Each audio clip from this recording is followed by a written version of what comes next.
Kingdom is my opponent.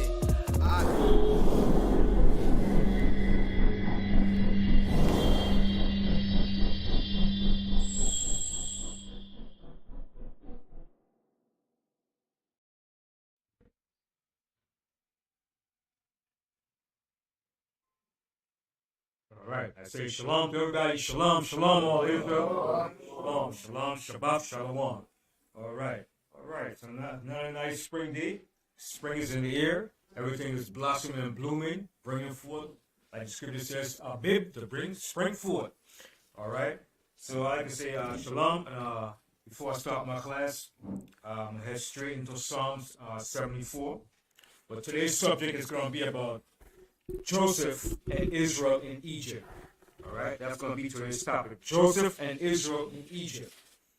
All right, because that's a very important part of our history when Joseph was in Egypt and Israel was in Egypt, and what transpired while he was down in Egypt before he led up to the slavery. Okay, so we're going to start with Psalm 74 chapter. My reader, my brother, Yahweh, King Yahweh. All right, Psalm 74. Reading from the book of Psalms, chapter 74, verse 1. O Yahweh, why hast thou cast us off forever? That's the question David was asking, right? Because David foreseen what was going to happen to his people. So he's asking the Most High, why did you cast us off forever? Continue. Why doth thine anger smoke against the sheep of thy pasture? Why are you so mad and angry with Israel? Why? Why is your anger smoke against the sheep of thy pasture? Because the Most High was angry with us, man. What the Most High did to us, man, you would think, what kind of God would do that to his people? But the Most High was mad, he was angry with us, and he was fed up with us. I would too, because we are hard people, man. We rebellious, we wicked. We wicked, man. I'm telling you, as a people, we rebellious, stubborn, we could be hateful, all right? We could be revengeful, vindictive, you name it. We could be all the above, especially when it comes to our own people, all right? So that's why David was asking, why are you so angry against the sheep of thy pasture? Go ahead. Remember thy congregation, which thou hast purchased of old. So he said, remember your congregation which you have purchased of old. Remember your people. All right, continue. The rod of thine inheritance. The rod of thy inheritance, because we're the Most High inheritance. Go ahead. Which thou hast redeemed. Which thou hast redeemed, because the Most High is going to redeem us. All right, go ahead. This Mount Zion, wherein thou hast dwelt. This Mount Zion, wherein thou hast dwelt. And the Most High loves Mount Zion above all the cities. Mount Zion is that place. Okay? You always hear the Rastaman say, Zion in Mount Zion. Zion, but it's not talking about Ethiopia, Zion. It's talking about Jerusalem in Mount Zion. Mount Zion's in Jerusalem, not Ethiopia. Okay? Get this thing straight. All right? You talk about Mount Zion, but it's not in Ethiopia. Okay, continue. Lift up thy feet unto perpetual desolations, even all that the enemy hath done wickedly in the sanctuary. Right, so that's what they did to Jerusalem. Jerusalem has been destroyed and wrecked. Now you have imposters in Jerusalem. This is what David is saying. So some people, so I see why the Rastaman say, nah, Israel can't be Mount Zion, because you have devils in Jerusalem in Mount Zion today. But when it was occupied by the people of the Most High, that was the true Mount Zion. So David said, now the enemies is in Mount Zion. All right? The enemies is ruling in Mount Zion. They have Mount Zion as their city and rejoicing over it. Continue. Thine enemies roar in the midst of thy congregation. See? And the enemy is roaring in the midst of the Most High congregation. Continue. They set up their ensigns for signs. Yeah, they set up their own flag, their own everything. They set up their own ensigns. So about the Jewish people. Ani Yahudi. Our homeland. set themselves up in our land, claiming to be the people of the Most High. Yahudi, we're Yahudi. We suffered in Germany. We suffered worldwide.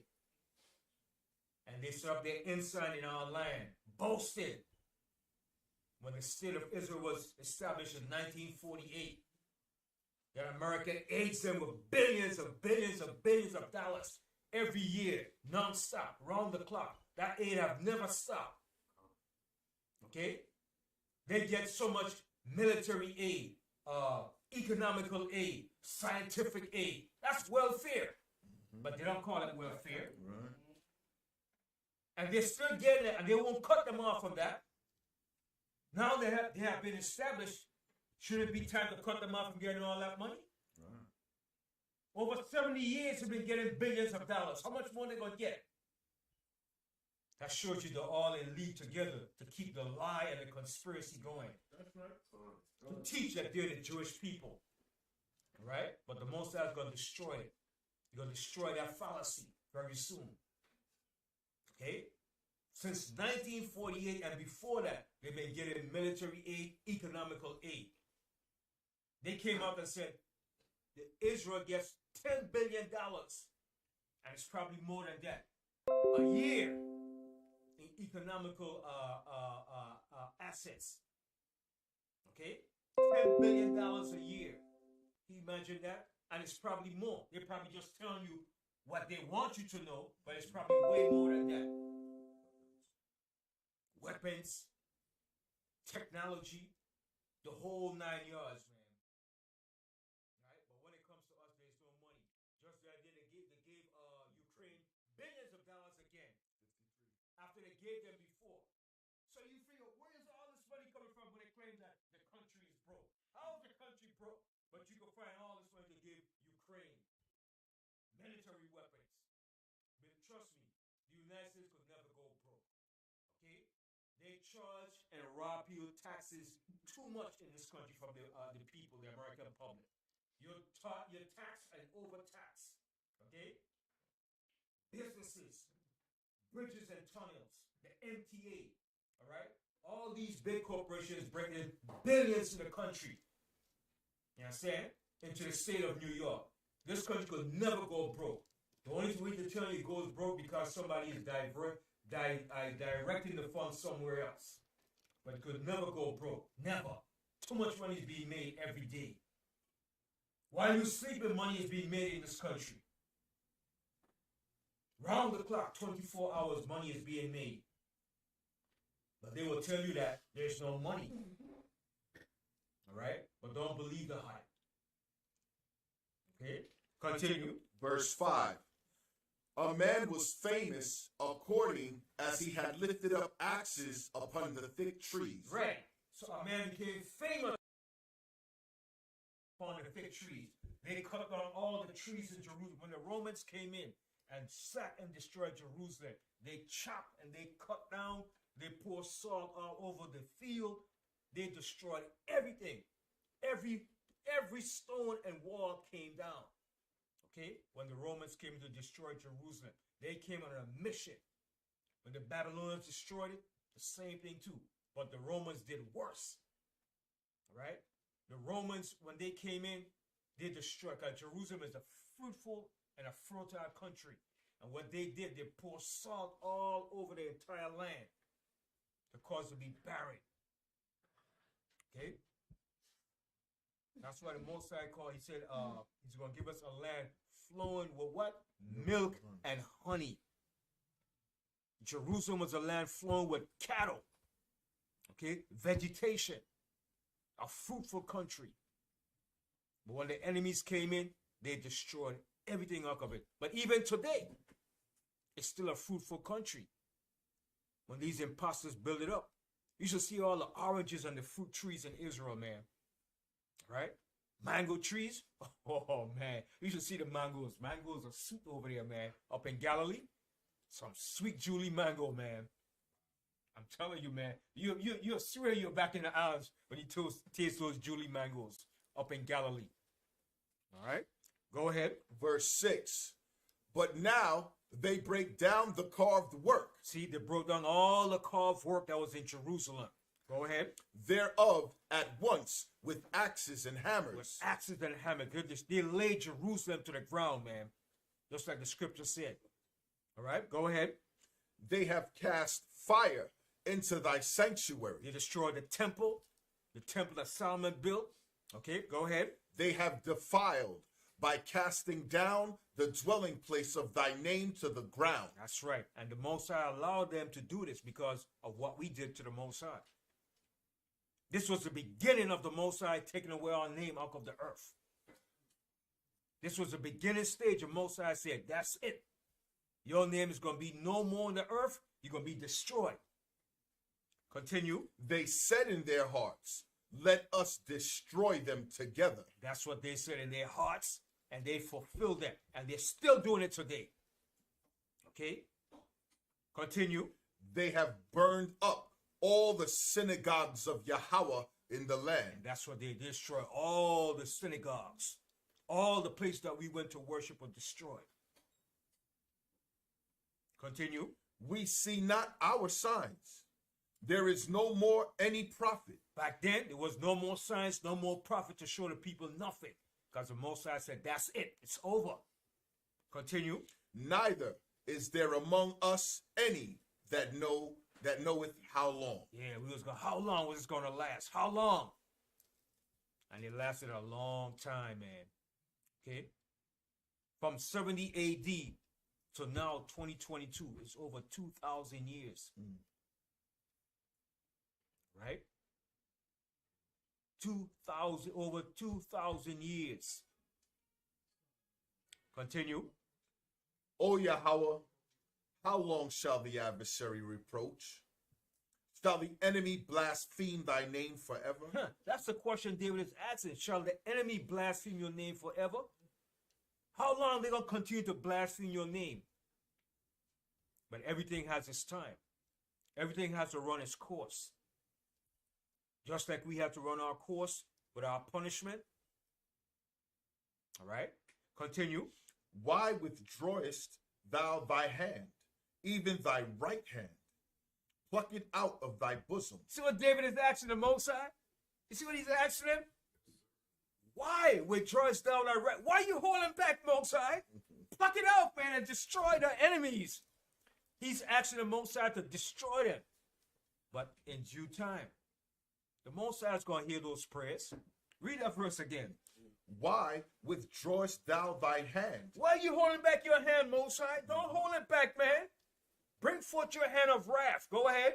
Even thy right hand. Pluck it out of thy bosom. Take it out of your bosom. Don't hold it there, Most High. Go ahead. For Yahweh is my king of old, working salvation in the midst of the earth. And the Most High is going to work that salvation in the midst of the earth for his people. Continue. Thou didst divide the sea by thy strength. Thou breakest the heads of the dragons in the waters. Thou breakest the heads of Leviathan in pieces. Right. And gavest him to be meat to the people inhabiting the wilderness. And that's what he did. He gave the Leviathan meat to Esau when he was up in the caves to eat. Okay? That's what he used to eat. Look at the mother and father's skulls. Okay? Go ahead. Thou didst cleave the foundation and the flood. Thou driedest up mighty rivers. Excuse me. Thou didst cleave the fountain and the flood. Thou driedest up mighty rivers. The day is thine. The night also is thine. Thou hast prepared the light and the sun. So David said, the day is thine, the night also is thine. Thou hast prepared the light and the sun. Most High is a power that did these things. Go ahead. Thou hast set all the borders of the earth. Thou hast made summer and winter. See, the Most High made summer and winter. Okay, not no scientists. The Most High made summer and winter by the seasons. Okay, go ahead. Remember this, that the enemy hath reproached, O Yahweh, and that the foolish people have blasphemed thy name. Yeah, and that's what the foolish people have blasphemed the Most High name. And they're still blaspheming the Most High name. Mother Nature. She. There's no God. Okay? And they've been blaspheming the Most High name for a long time. But the Most High said he's long-suffering, man. And when the Most High is ready to get loose, he's going to get busy, man. Go ahead. Oh, deliver not the soul of thy turtle dove unto the multitude of the wicked. Mm-hmm. Forget not the congregation of thy poor forever. See how David was pleading with the Most High? See how our forefathers pleaded to the Most High for our people, man? David said, oh, deliver not the soul of thy turtle dove unto the multitude of the wicked. Don't give us over to the wicked, man. Okay? And forget not the congregation of the poor forever. The Most High hasn't forgotten us. He just punished us. Okay? Go ahead. Have respect unto the covenant, for the dark places of the earth are full of the habitations of cruelty. Mm-hmm. Oh, let not the oppressed return ashamed. Let the poor and needy praise thy name. And that's who's going to praise the Most High name. The poor and the needy is going to praise the Most High. Okay, go ahead. Arise, O Yahweh, plead thine own cause. Remember how the foolish man reproacheth thee daily. And that's what they're doing. They're reproaching the Most High daily. The foolish man reproaches the Most High daily. Continue. Forget not the voice of thine enemies. The tumult of those that rise up against thee increaseth continually. So what David said, forget not the voice of thy enemies. Okay? The tumult of those that rise up against thee increaseth continually. So David is asking the Most High not to forget, okay, but to remember his people and to remember what the enemy has done. All right? And the Most High is going to remember all these things, and he's going to bring all these judgment upon our enemies. All right? Selah. Okay, so let's go into our subject matter. Joseph and Israel in Egypt. Because you have a lot of Egyptologists, black Egyptologists.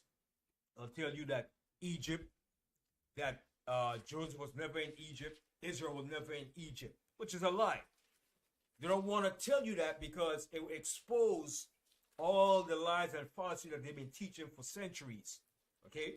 And the reason why they did this, because they understood what the Most High did to Egypt. They realized that it was a power that destroyed Egypt and brought Egypt down. And they don't want to give that recognition to the Most High or to acknowledge that the children of Israel did exist. Right? But the children of Israel did exist because Egypt would have never been what it has been if it wasn't for Joseph and Israel. All right? And if Israel didn't exist, then that means the Hyksos never did existed. Who are the Hyksos? Anybody know who are the Hyksos?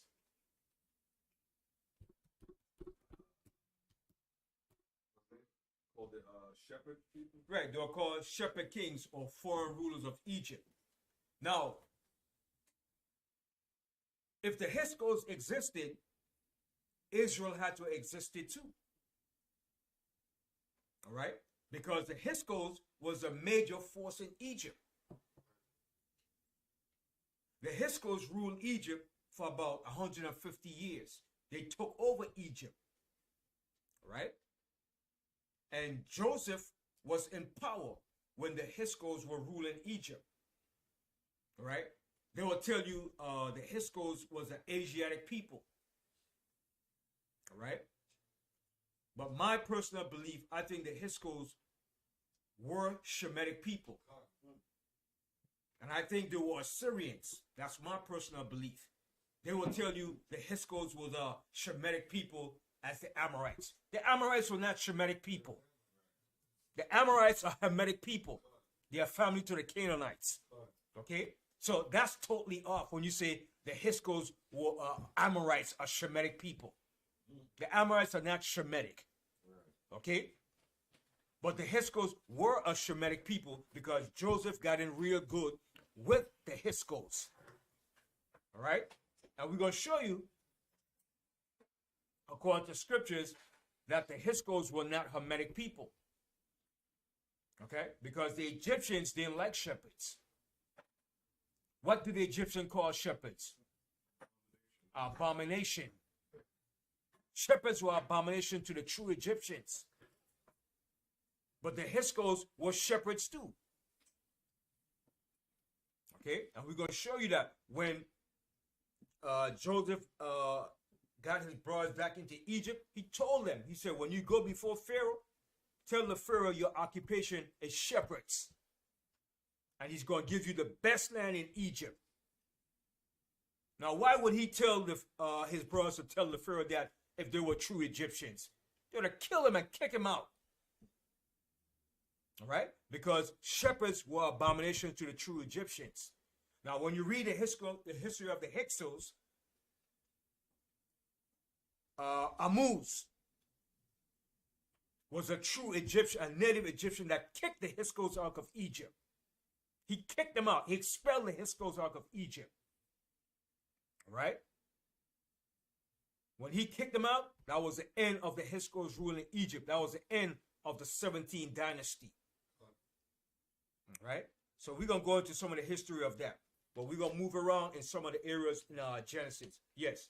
I was going to say, looking at the Hyksos, they ruled in the area of the Nile Delta. Right, in The Albertus. ocean is in the Nile Delta. The same area, the same place. That's why they gave us that land. All right? The same place that we dwelt in Goshen, they dwelt in the same area called Albertus. Okay? So let's go to Genesis, the 41st chapter. And we're going to show you here in the beginning part. When there was a famine in Egypt, the Hyksos was ruling. But when the Hyksos was ruling, they took on the same Egyptian customs. Just like every nation that invaded Egypt, they took on the Egyptian customs. Even the Greeks did it too. Okay? The Persians, the Libyans, all right? The Cushites, the Nubians did it too. They took on the Egyptian customs. The Assyrians, when the Assyrians went down and invaded Egypt, they took on the Egyptian customs.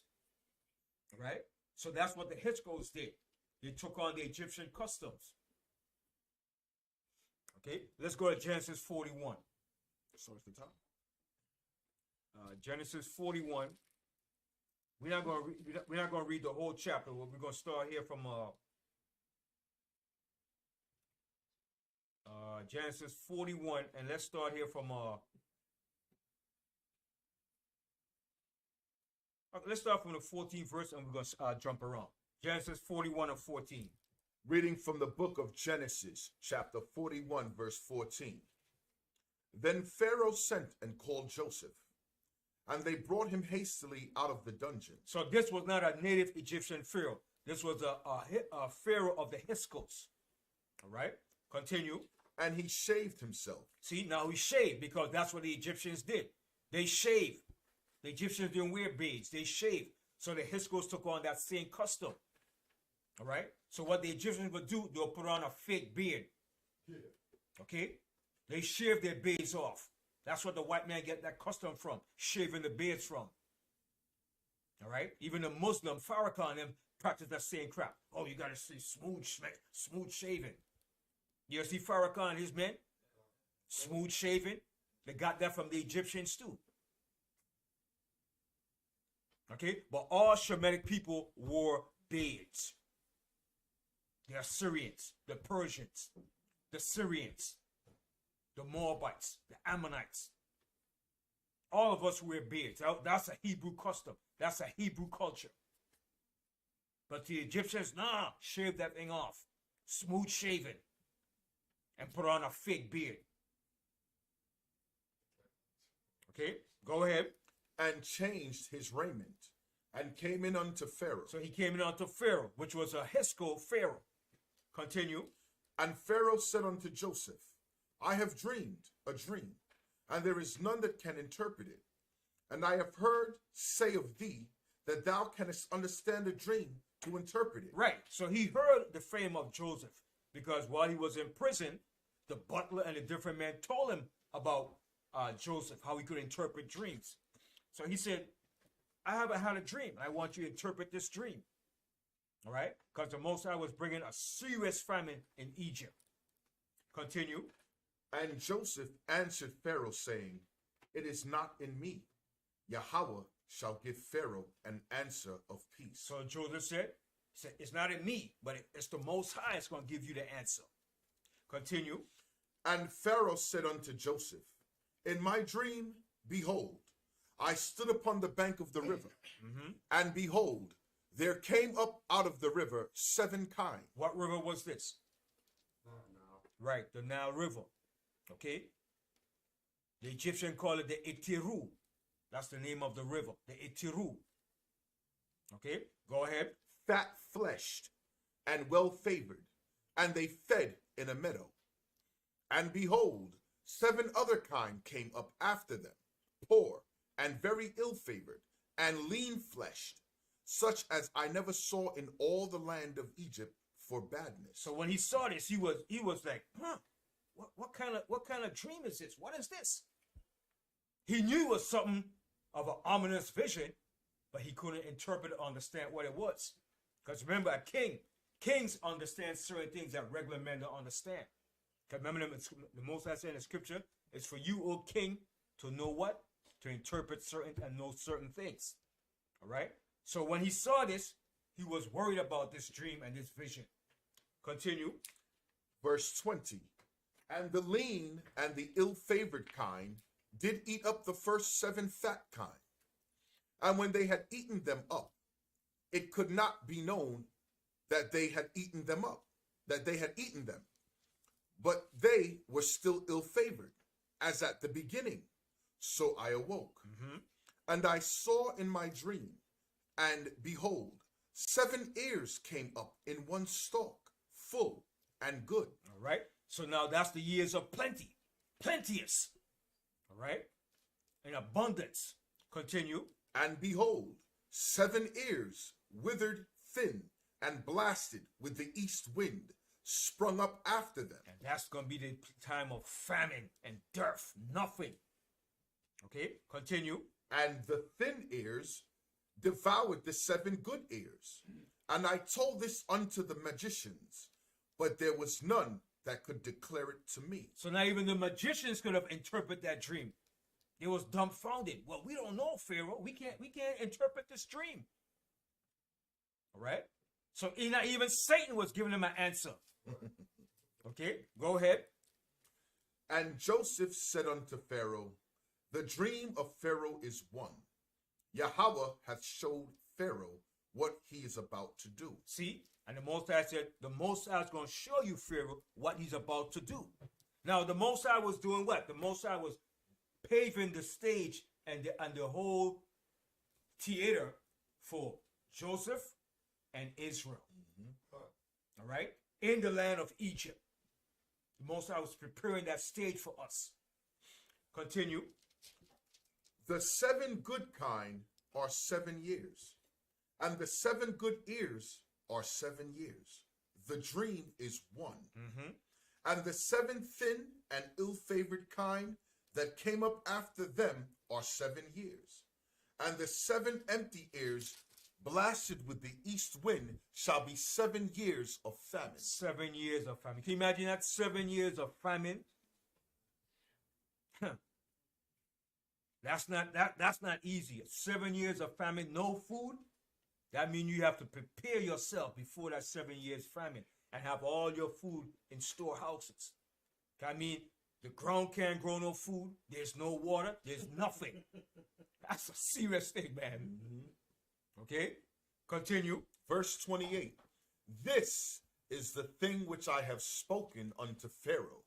What Yahweh is about to do, he showeth unto Pharaoh. So the Most High said what he's about to do, he's going to show Pharaoh. Continue. Behold, there come 7 years of great plenty throughout all the land of Egypt. See? 7 years of great plenteous all throughout Egypt. Because remember, Egypt was that superpower just like America back then. All right? It was that great kingdom. Continue. And there shall arise after them 7 years of famine, and all the plenty shall be forgotten in the land of Egypt, and the famine shall consume the land. See, and that famine is going to consume the land. Now, you got to remember, Egypt is a big country, all right? Egypt is about 396,121 square miles. That's almost double the size of the state of Texas. And you know Texas is a big state.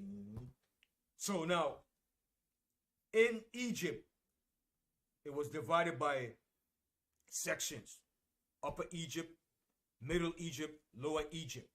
Now, to get from Upper Egypt to Lower Egypt will take you at least a month to travel by foot. All right? That's a distance about at least 500 miles. 500 miles is from here to where? Let me see if y'all can figure it out. 500 miles roughly is from here to about close to North Carolina. Yeah. Now you driving, that's how many hours? 9, 10. About 9, 10 hours. Figure it out. So if you're walking, that's how big Egypt is. From one part, from the upper to the lower part. That's a big country. So that's why when Joseph and them were ruling, they were up in the lower parts of Egypt. Then you had the upper part, which is down south. Then you had the middle kingdom. So it took about a month for information and news to travel back and forth. If you ride on a donkey or a horse or a camel. Okay? Imagine that. Okay, so continue. Verse 31, reading out of the book of Genesis, chapter 41. And the plenty shall not be known in the land by reason of that famine following, for it shall be very grievous. And for that the dream was doubled unto Pharaoh twice. It is because the thing is established by Yahweh. The Most High established that. It was established by the Most High. The Most High was signifying, and he was doing this for a purpose. Continue. And Yahweh will shortly bring it to pass. And it came to pass. It did come to pass. Continue. Now therefore, let Pharaoh look out a man discreet and wise, and set him over the land of Egypt. And so the Most High setting the whole scenario for Joseph, and Joseph was going to be this man. He was going to be that man in Egypt. All right? Joseph was the first of our fathers to ever rule in a dynasty or a kingdom upon the face of the earth. And it wasn't no ruler greater than Joseph when he ruled in Egypt. All right? Continue. Verse 34. Let Pharaoh do this, and let him appoint officers over the land, and take up the 5th part of the land of Egypt in the 7 plenteous years. So there's no preparing for that. Preparing. In the time of plenty, you prepare. All right? Continue. And let them gather all the food of those good years that come, and lay up the corn under the hand of Pharaoh, and let them keep food in the cities. And you see in the storehouses. They had storehouses. All right? That they kept store food in it. All right? What they call silos today in America. All right? Where you store food, corn, and different crops. It was the same thing back in Egypt. Continue. And that food shall be for store to the land against the 7 years of famine. See? And that food is going to be for the land against 7 years of famine. Continue. Which shall be in the land of Egypt, that the land perish not through the famine.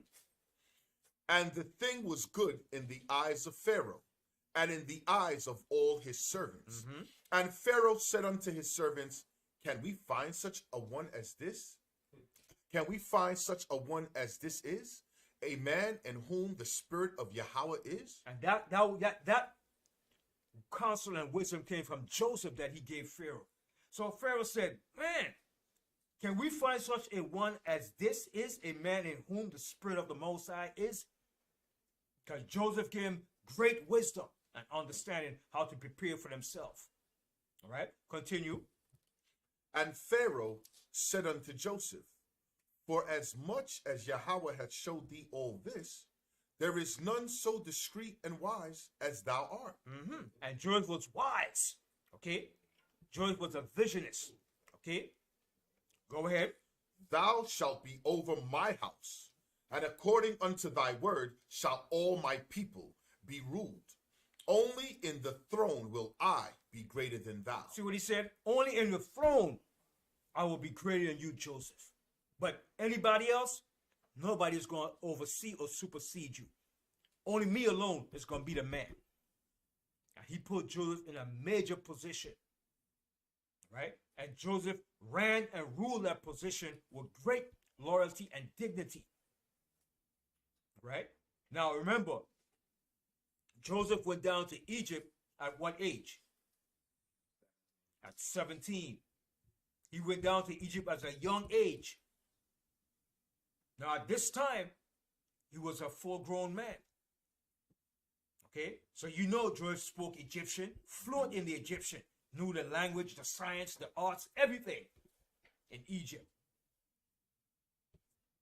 Right? And Joseph lived a long time in Egypt. Joseph lived in Egypt for 93 years. 93 years he lived in Egypt for. Right? So let's continue. Verse 41.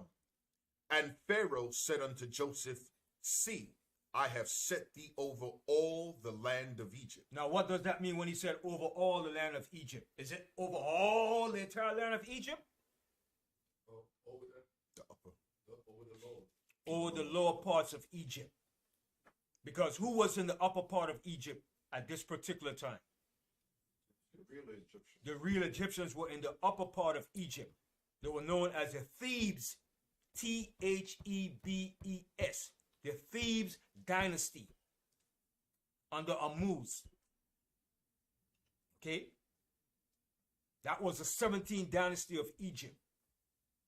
The Thebes dynasty was ruling Upper Egypt. And the H.O.D.C with Joseph had the lower part of Egypt, which is up north. Okay? So you don't get confused. The lower part of Egypt is up north, and the upper part of Egypt is down south. Now, down south, you also had, who was down south with the Egyptians down there? The Nubians. Their biggest rivals. The Nubians, which were Cushites, were right next door to them. And that's who they always had conflict with. Enslaved them, robbed them of their gold, took their gold. Okay? That was the Egyptians' biggest rivals, the Nubians. Okay? So Nubia was down south to Upper Egypt. Continue. Verse 42. And Pharaoh took off his ring from his hand and put it upon Joseph's hand, and arrayed him in vestures of fine linen. Fine linen, which was white. Egypt was famous for its fine linen and its cotton. You ever heard of the Egyptian cotton?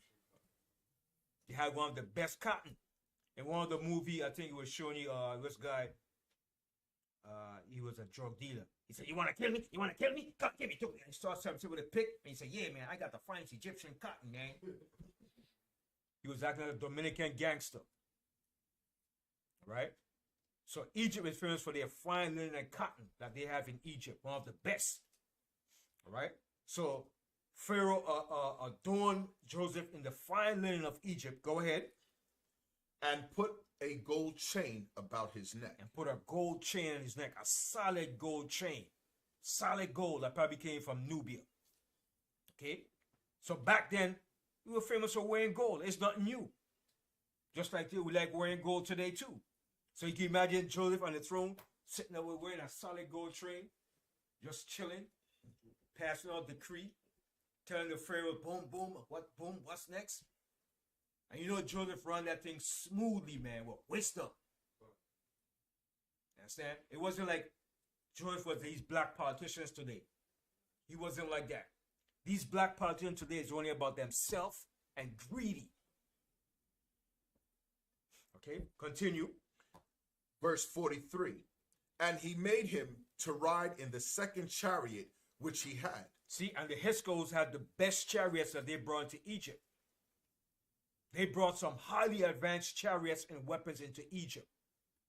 That's how they was able to take down Egypt, because they brought advanced weapons, weaponry, and chariots into Egypt. All right, continue. And they cried before him, bow the knee. And he made him ruler over all the land of Egypt. See, and he made him ruler over all the land of Egypt, which is the lower part of Egypt. Okay, continue. And Pharaoh said unto Joseph, I am Pharaoh, and without thee shall no man lift up his hand or foot in all the land of Egypt. Because a Pharaoh was like a god. He was a supreme ruler of Egypt. The supreme ruler. Whatever he said, let it be said and let it be done. He had the final word in anything that goes down in Egypt. Continue. And Pharaoh called Joseph's name Zephnath-Paneah, and he gave him to wife Asenath, the daughter of Potipharah, priest of On. And Joseph went out over all the land of Egypt. But now, even Joseph's fame went out all over all Egypt, even Upper Egypt too, his fame. Okay? Because the Pharaoh that came from Upper Egypt, they knew about the H.O.D.C. But they couldn't overthrow the H.O.D.C at that time yet. Because why? They were still battling with the Nubians. And the H.O.D.C were very powerful when it came to warfare. So it wasn't that time yet to expel the H.O.D.C. So they knew about the H.O.D.C. If you have a foreign ruler in your land, you had to know about them. There's no way you can say, well, we don't know about the H.O.D.C when you expel them out of your country. So if you expel the H.O.D.C, you had to know the Hebrews too. Because the H.O.D.C were in the land of the H.O.D.C together. But they won't tell you that. They will, oh no, the Hebrews are never in Egypt. Don't believe that lie. Okay? The Egyptian name for the Asiatic people in Egypt is called the Shashu people. S-H-A-S-U. The Shashu people. Okay? Especially the Hebrews. S-H-A, Shashu, S-H-A-S-U. The Shashu people. That's the Egyptian name for the Hebrews in Egypt. Okay? It's all written on the walls of Egypt. Okay? What we call hieroglyphics is just the Greek name. That means the sacred writings. But the Egyptian called that writing the Medu Neter. Okay? But the Greeks call it hieroglyphics. So on the Medu Neter, they left all the records of everything that they did was recorded on the walls of Egypt. Everything.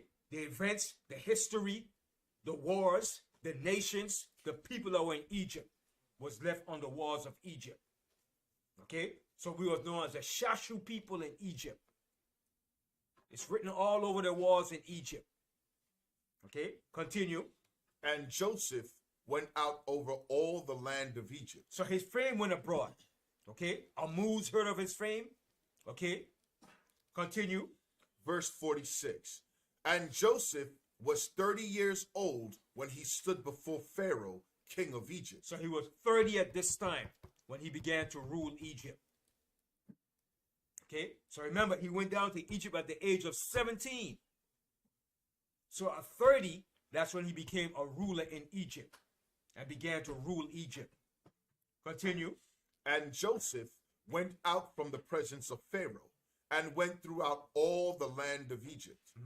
And in the 7 plenteous years, the earth brought forth by handfuls.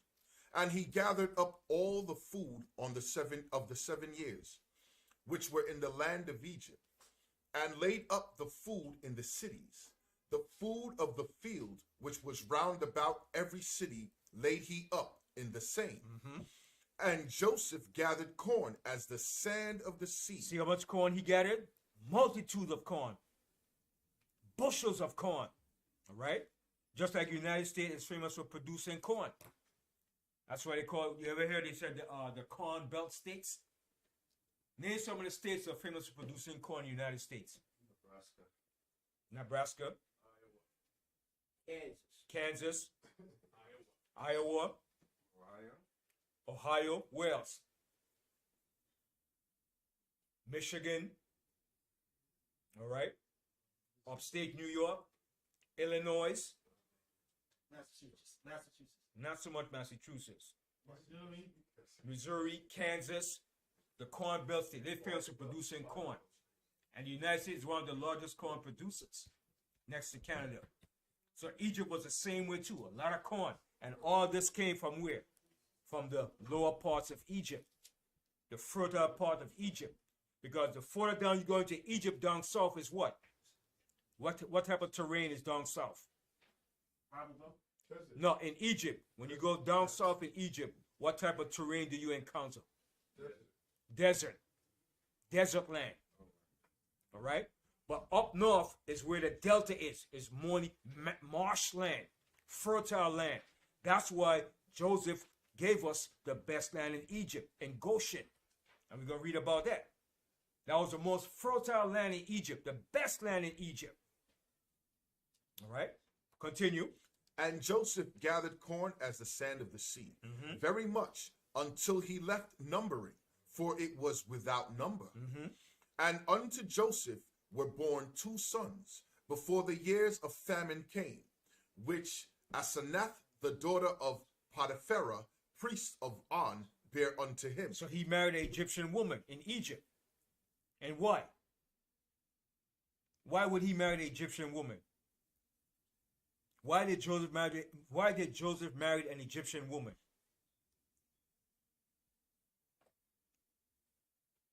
Y'all know the answer. Think.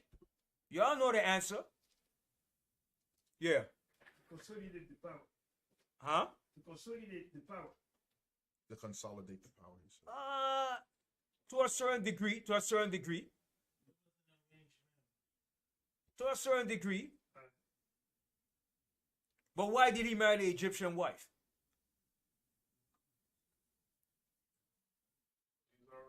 He was already in Egypt living all those years. So where you gonna get his wife from? He was already there living there all those years. He already been there for 30 years already. So it's more natural that's where you're gonna get his wife from. You understand? He ain't gonna go back over into the land of Canaan. He was already in Egypt living all those years. I remember he spent his entire life in Egypt. He died in Egypt. And his family didn't come down yet. Didn't come down yet. You understand? He didn't make known to his family, his brethren, who he was. Because everybody thought he was dead. All right? Continue. Verse 51. And Joseph called the name of the firstborn Manasseh. For Yahweh, said he, hath made me forget all my toils. See what Manasseh mean? Made to forget. It mean made to forget. That was his firstborn son. Go ahead. And all my father's house. And the name of the second son, and the name of the second called he Ephraim. So Ephraim, which means fruitful. So those 2 sons were born in Egypt. Okay? These 2 sons were not born in the land of Canaan like the other sons of Jacob. Manasseh and Ephraim was born in Egypt. Now, would they be Egyptians? No. Okay, they won't be Egyptians. They were still Israelites. Why? Because they seed of his father, even though his mother was an Egyptian. All right? But somebody, brother, he's an Egyptian, but he was born in Egypt. All right? Go ahead. And the name of the second called he Ephraim, for Yahweh hath caused me to be fruitful in the land of my affliction. See? And that's what Ephraim means, to be fruitful. Continue. And the 7 years of plenteousness that was in the land of Egypt were ended. So it came to an end. Now, was there any slavery yet? No, ain't no slavery here yet. Ain't no slavery, ain't nowhere close yet.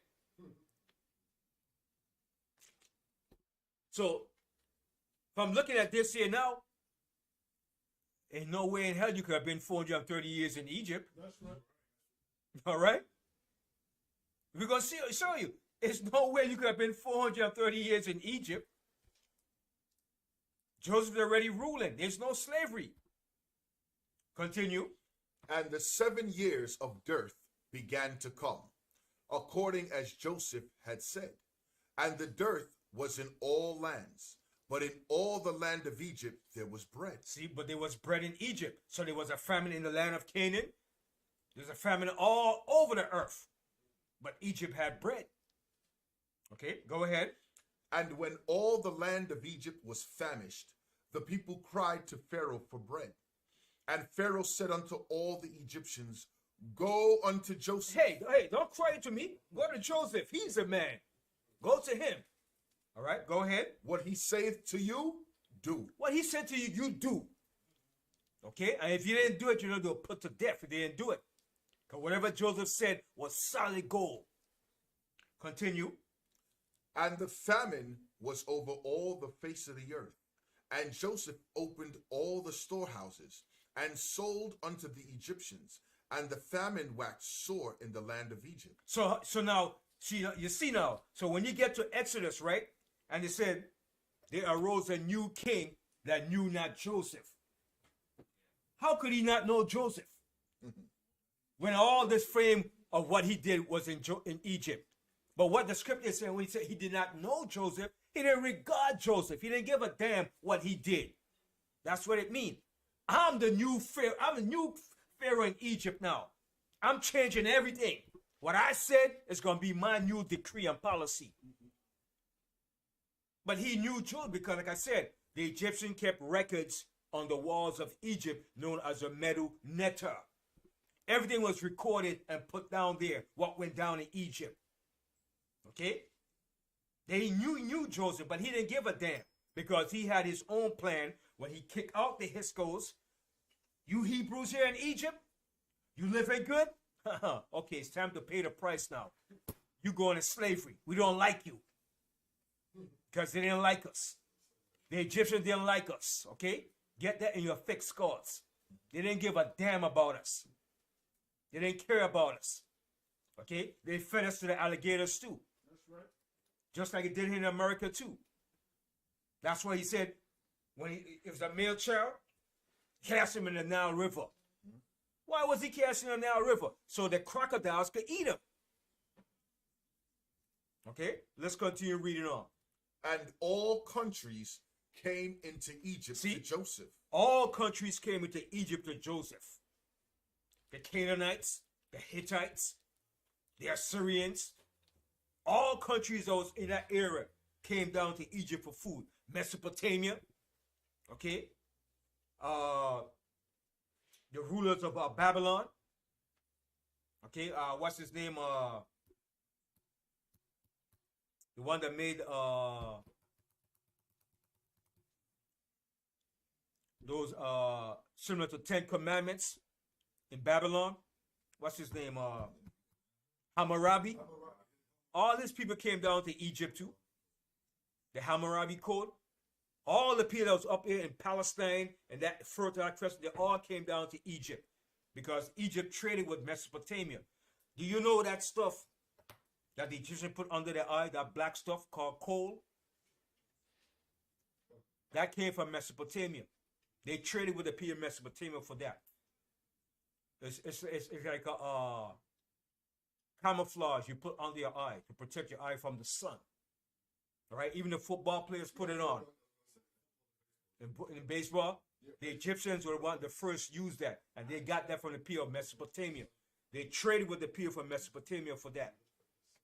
All right, Egypt did a lot of trading with different countries. Okay, a lot of ideas that Egypt had too came from the Shemitic people that came down to Egypt too. So that coal, I think it's Kohl, that they put under their eyes to protect them from the sun because Egypt was hot. That came from the people from Mesopotamia, up in Mesopotamia. All right? And the gold, you know the gold, where did Egypt get their gold from? From Nubia, from the Nubians. All right? Continue. And all countries came into Egypt to Joseph for to buy corn, because that the famine was so sore in all lands. Mm-hmm. Continue. Continue, yeah. Chapter 42, reading out of the book of Exodus. Now when Jacob saw that there was corn in Egypt. Now when Jacob saw there was corn, because there was a famine in the land of Canaan. So Jacob said, listen, man, there ain't no food here. Even the food that Jacob had wasn't enough. So Jacob told his sons, listen, man, look, y'all got to go down to Egypt. So now, was Egypt a strange country to us? No. Egypt wasn't a strange country to us.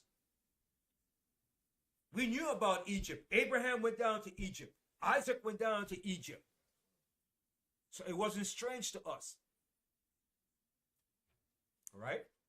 Go ahead. Jacob said unto his sons, why do ye look one upon another? Yeah, so they were looking like, yo, Dad, there's no food, man. What we gonna do, man?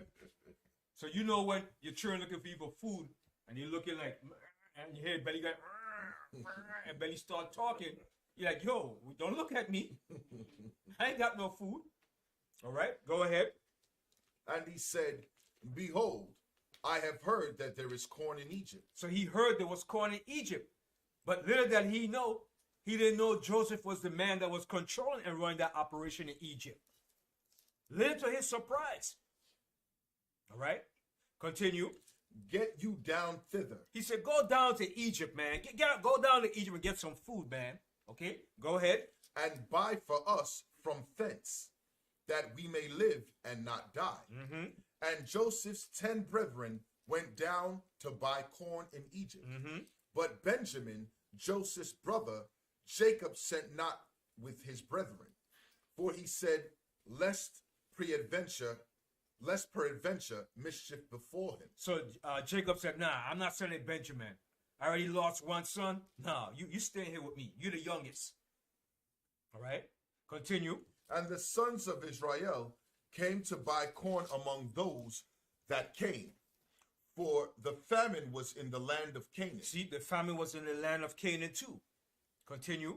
And Joseph was the governor over the land. See, and Joseph was the governor. Joseph was the man running things in Egypt. Okay? So Joseph would be like who Joseph would be like who today? What black representative would be a big shot in America today? Who's a black governor today?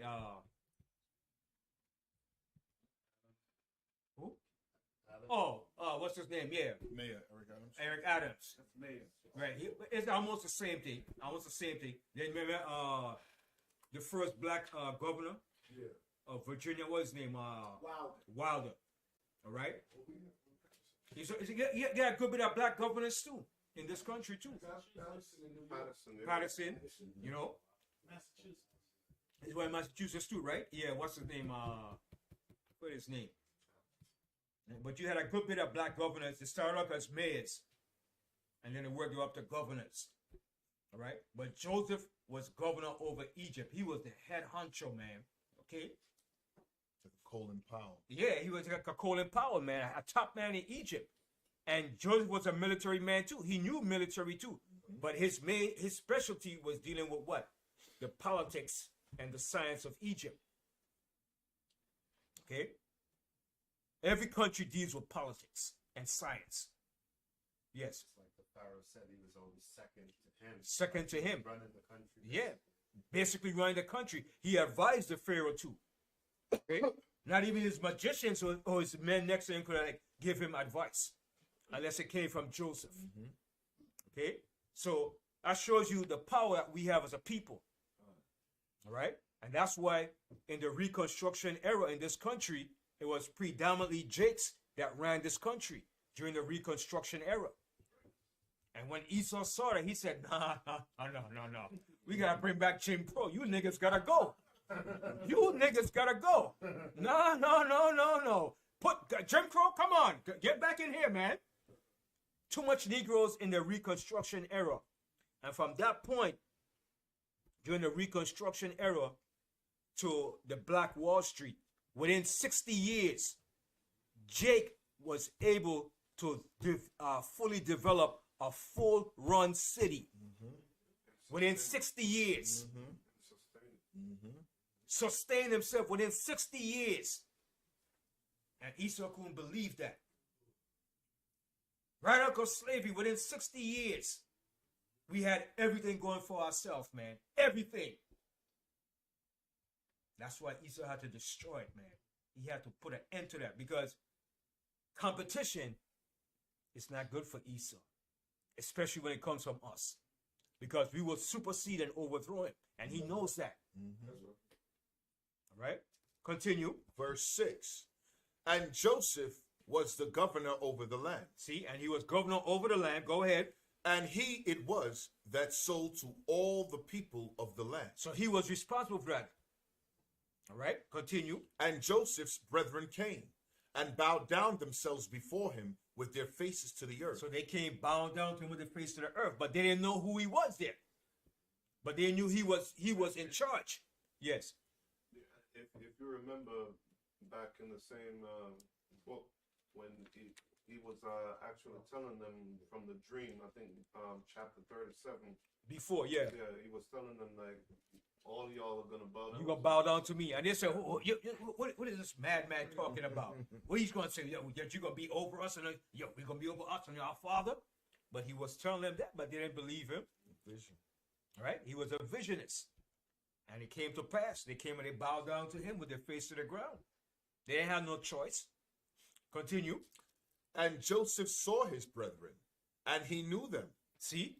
But how did Joseph knew that was his brethren? Had beards. They had beards.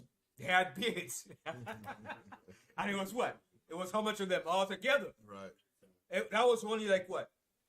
11. 13 years after. So he didn't forget.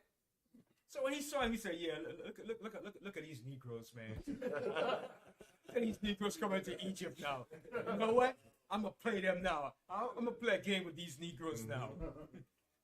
I'm going to play a mind game with these Negroes. And he, right away, he knew them because of their beards. And you know Israel, where they were all swag. You know? Go ahead. But made himself strange unto them, Right, so he like act like he didn't know who they were. Okay? Go ahead. and spake roughly unto them. And he spake rough unto them. All right? Go ahead. And he said unto them, Whence come ye? He said, where you come from? Go ahead. And they said, From the land of Canaan, to buy food. And Joseph knew his brethren, but they knew not him. But they didn't know him. Why they didn't know him? He was shaving and wearing Egyptian apparel, wearing Egyptian garb, everything. Okay? Go ahead. And Joseph remembered the dreams which he dreamed of them, and said unto them, Ye are spies. So George said, you guys are spies, man. You know, you are spies, man. I don't believe you. Go ahead. To see the nakedness of the land ye are come. What does he mean when he said to see the nakedness? See the condition that it was. Right, to see the condition that Egypt is in now, a deplorable state. All right, go ahead. And they said unto him, Nay, my lord, but to buy food are thy servants come. We are all one man's sons. We are true men. Thy servants are no spies. And he said unto them, Nay, but to see the nakedness of the land ye are come. So Joseph said, nah. You guys are spies, man. You come to see what Egypt looked like now so you could take advantage of it. All right, go ahead. And they said, Thy servants are 12 brethren. So now they're fessing up now. They're telling everything now. They're telling everything before Joseph now. Go ahead. The sons of one man in the land of Canaan. And behold, the youngest is this day with our father, and one is not.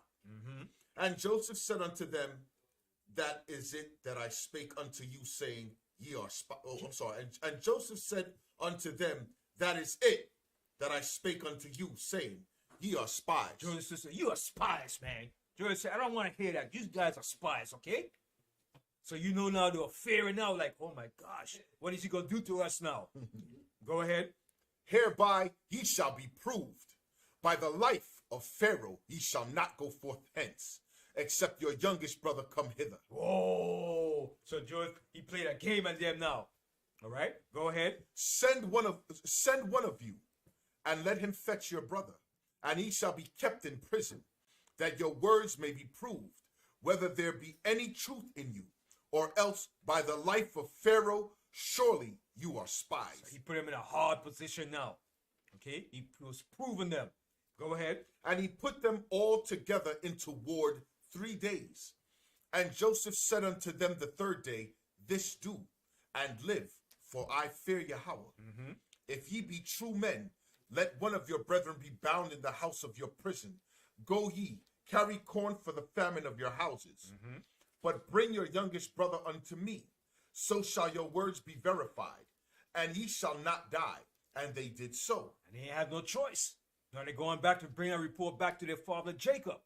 All right, go ahead. And they said one to another, we are verily guilty concerning our brother, in that we saw the anguish of his soul when he besought us, and we would not hear.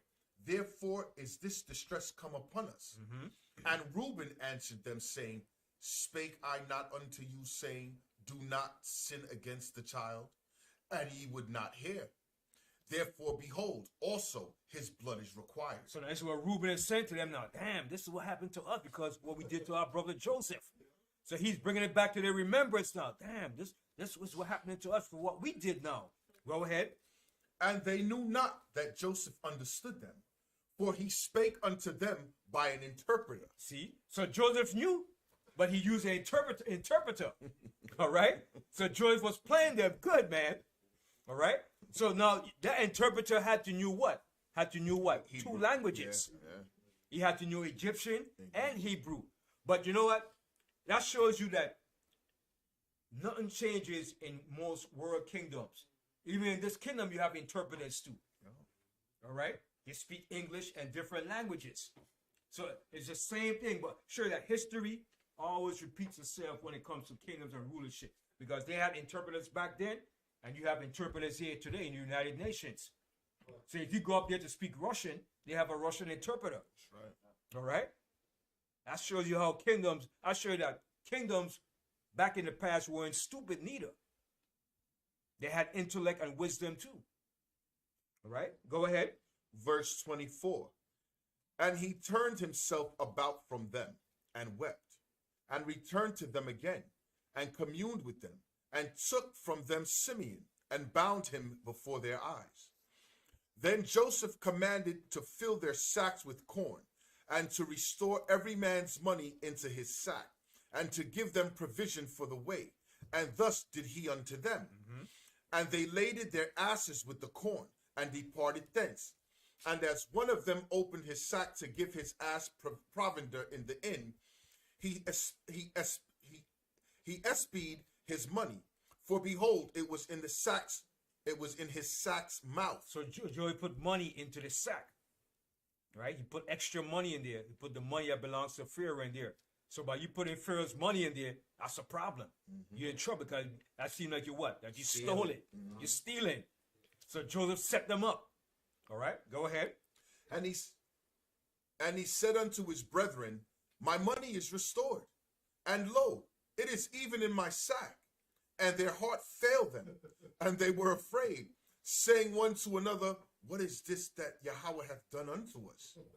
And they came unto Jacob their father unto the land of Canaan, and told him all that befell unto them, saying, the man who is Lord of the land spake roughly to us, and took us for spies of the country. So now they're giving a report to Jacob. He said, the man that's in Egypt, man, he spake roughly to us, and said, we are spies. Go ahead. And we said unto him, we are true men. We are no spies. We be 12 brethren, sons of our father. One is not. And the youngest is this day with our father in the land of Canaan. And the man, the Lord of the country, said unto us, hereby shall I know that ye are true men. Leave one of your brethren here with me, and take food for the famine of your households, and be gone. And bring your youngest brother unto me. Then shall I know that ye are no spies. So Joseph said, bring your younger brother to me. And when you bring him, I know that you're not spies. Go ahead. But that ye are true men, so will I deliver you your brother, and ye shall traffic in the land. And it came to pass, as they emptied their sacks, that behold, every man's bundle of money was in his sack. And when both they and their father saw the bundles of money, they were afraid. And Jacob their father said unto them, me have ye bereaved of my children. Joseph is not, and Simeon is not, and ye will take Benjamin away. All these things are against me. So Joseph said, damn, I don't have Joseph. Simeon is in Egypt. Now you're going to take Benjamin too? What What you gonna do to me now? Go ahead. And Reuben spake unto his father, saying, Slay my 2 sons, if I bring him not to thee. Deliver him into my hand, and I will bring him to thee again. And he said, My son shall not go down with you, for his brother is dead, and he is left alone. If mischief befall him by the way in which ye go, then shall ye bring down my gray hairs with sorrow to the grave. Verse 43. And the famine was sore in the land. And it came to pass, when they had eaten up the corn which they had brought out of Egypt, their father said unto them, Go again, buy us a little food. So they ate up all that corn. You got that's a lot of mouths to feed, man. Remember, it was what? Jacob, his wives, his sons, his grandchildren. All right, 70 people to eat. That's a lot of mouths to eat, man. Servants. All right, the servants. All right, go ahead. And Judah spake unto him, saying, The man did solemnly protest unto us, saying, Ye shall not see my face, except your brother be with you. If thou wilt send our brother with us, we will go down and buy thee food. But if thou wilt not send him, we will not go down. For the man said unto us, Ye shall not see my face, except your brother be with you. And Israel said, Wherefore dealt ye so ill with me, as to tell the man whether ye had yet a brother? Jacob said, man, why you gonna tell me you have another brother, man? Why you gonna do that, man? You just are running your mouth off, huh? Huh? And loose lips sink ships, huh? Jacob was like, damn, go ahead. And they said, The man asked us straightly of our state and of our kindred, saying, Is your father yet alive? Have ye another brother? And we told him according to the tenor of these words. Could we certainly know that he would say, Bring your brother down? And Judah said unto Israel his father, Send the lad with me, and we will arise and go, that we may live and not die, both we and thou, and also our little ones. I will be surety for him. So Judah said, listen, I'll take the rap, man. Put this on me, okay? I'll take the rap if anything goes down. Go ahead. Of my hand shalt thou require him, if I bring him not unto thee and set him before thee. Then let me bear this blame forever. You see that? Go ahead. For except we had lingered, surely now we had returned this second time. And their father Israel said unto them, If it must be so now, do this.